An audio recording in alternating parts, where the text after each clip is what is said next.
Welcome to the hidden world. Today, we are going to follow something that happens in less than 1 second, but depends on an enormous system. You enter a room, touch a switch, and the light comes on. It feels completely ordinary, but electricity is not sitting inside the light bulb, waiting for you. Before that light appears, energy has been generated somewhere, moved through high voltage lines, controlled at substations, sent through neighborhood networks, and finally delivered into your home. One small action at home is connected to a much larger story outside. In this video, we will follow that story from the source of electricity to the socket on your wall. We will see why power travels at high voltage, what a substation really does, how electricity reaches a street, and why the grid has to stay balanced every moment. By the end, a light switch will no longer look like a simple switch. It will look like the final point of a huge coordinated system. A light switch is easy to understand because we can see the result immediately. But the electricity behind it has to serve far more than one lamp. Homes use it for lights, appliances, internet, and charging. Hospitals depend on it for care and equipment. Phones, trains, shops, schools, and factories all depend on a reliable supply. That is why an electrical grid is not just a set of wires. It is a live system that must serve many different users at the same time. A city may be quiet in one area, while another area is starting work, running transport, or using heavy equipment. So the grid has two jobs. First, it has to move electrical power to where people need it. Second, it has to keep supply and demand balanced while conditions keep changing. That continuous coordination is one of the hidden reasons electricity feels so simple to us at home. The switch does not wake up the grid by itself. The grid is already working continuously so that the switch can do its small job when you need it. This slide is the map for the whole story.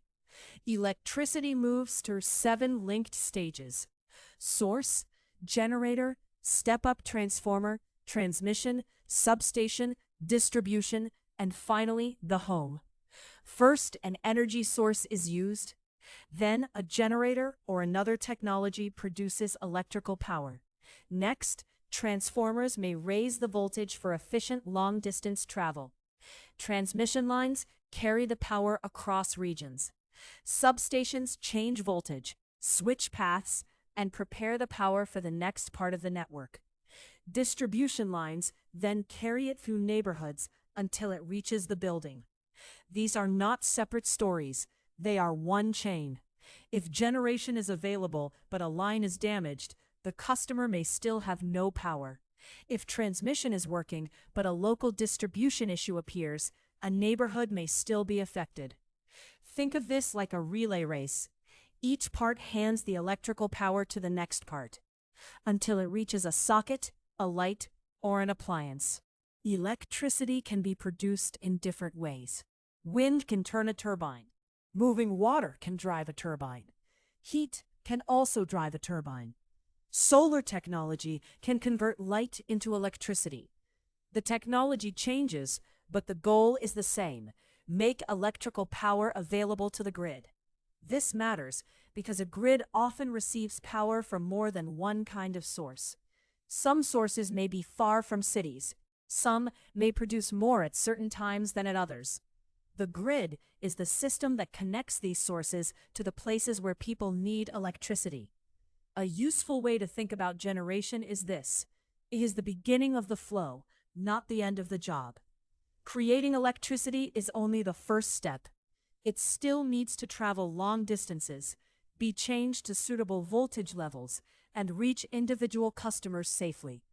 So, when you see a wind farm, a solar plant, a hydro station, or a power plant, you are looking at the first chapter of the same story.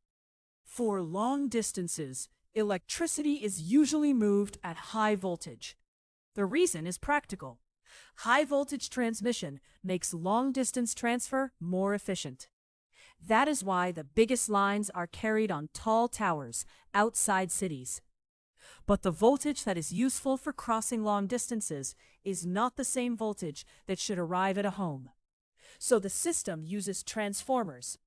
A transformer can raise voltage before long-distance travel, or reduce it later for the next part of the network. It is like changing gears on a vehicle. The road and the task are different, so the system changes the way it operates.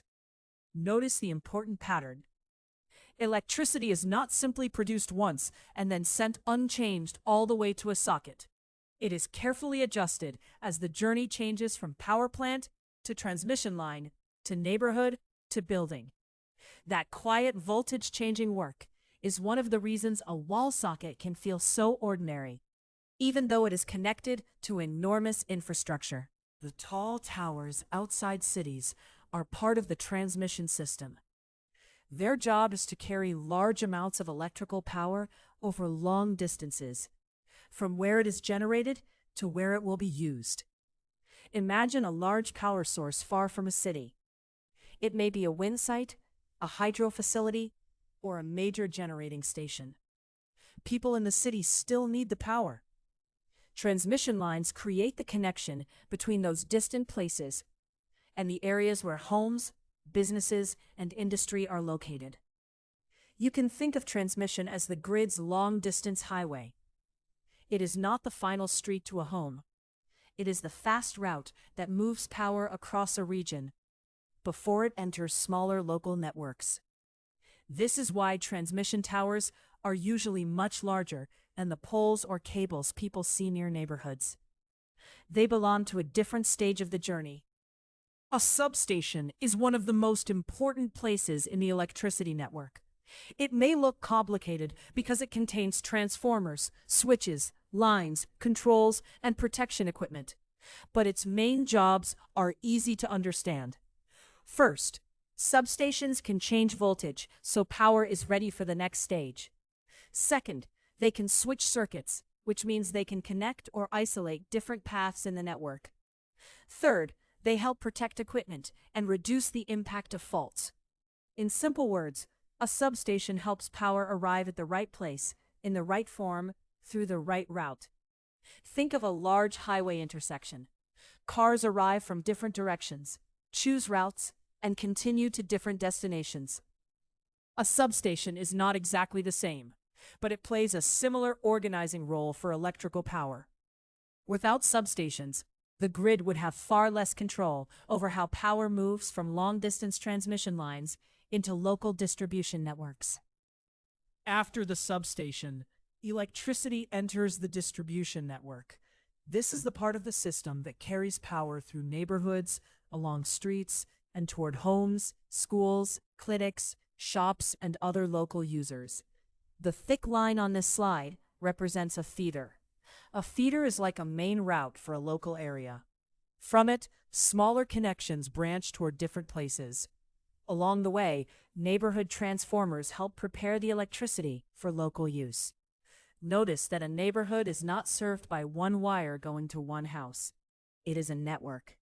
The system has to reach many customers, keep the voltage within the needed range, and allow operators to manage different sections. It is the same idea we saw in the water video. A city is a network, not one pipe. Here it is a network, not one cable. The closer electricity gets to people, the more the network becomes detailed, local, and connected to ordinary streets and buildings. When electricity reaches a home, it enters through controlled equipment. A meter records the electricity supplied. A panel organizes and protects circuits. Those circuits then carry power to lights, rooms, sockets, and appliances. This is the point where the huge external grid becomes part of everyday life. A lamp, refrigerator, air conditioner, phone charger, or computer may look separate, but they are all connected to the same basic journey we have followed from the source. The important idea here is organization. A building does not normally run every device through one uncontrolled wire. Circuits and protective equipment divide the electrical system into manageable parts. That helps the home use electricity in a structured and protected way. This slide is only a simple picture of the concept. Electrical arrangements vary by country, utility, and building. And because electricity can be dangerous, home electrical work should be handled by qualified professionals. Unlike a bottle of water, electricity on a grid must be managed continuously. People turn on lights, charge devices, run machines, use transport, and start appliances at different times. Demand rises and falls all day. At the same time, electricity supply also changes. Generators and other sources have to respond to what the system needs. Grid operators monitor conditions and take actions to keep supply and demand balanced. That balancing work is happening even when nobody at home is thinking about it. Think about a busy evening. Many homes may turn on lights, cook, cool rooms, and charge devices at nearly the same time. The grid has to be ready for that change. Later at night, demand may fall again. The system keeps adjusting. That is why the grid is not only an infrastructure network. It is also a live operating system, coordinated minute by minute, so electricity remains available and stable. A reliable grid does not mean nothing ever goes wrong. Weather can damage lines, equipment can fail. Very high demand can stress local equipment, and planned maintenance is needed to keep systems in good condition. The important question is how the system responds.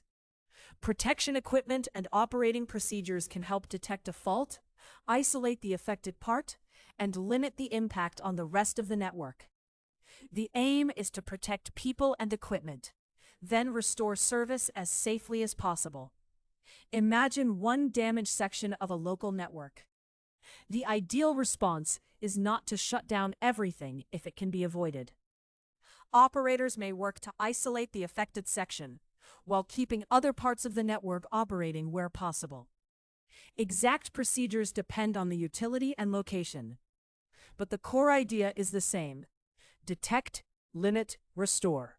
This is what makes a grid resilient. It is not only built to deliver power in perfect conditions, it is built to respond when real conditions change. Let us bring the whole journey together. Electricity begins with a source and generation.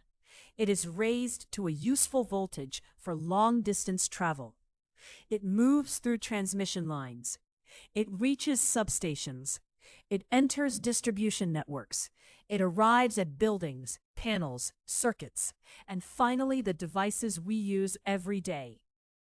What makes this story remarkable is that no single part is enough on its own. A generator without transmission cannot serve a distant city. Transmission without substations cannot become a local supply. Local wires without balance, protection, maintenance, and trained people cannot create a reliable system.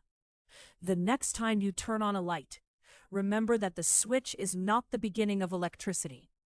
It is the end point of a vast system working together across long distances. That is the hidden world behind electricity. One simple action for us, and a grid-scale story behind it.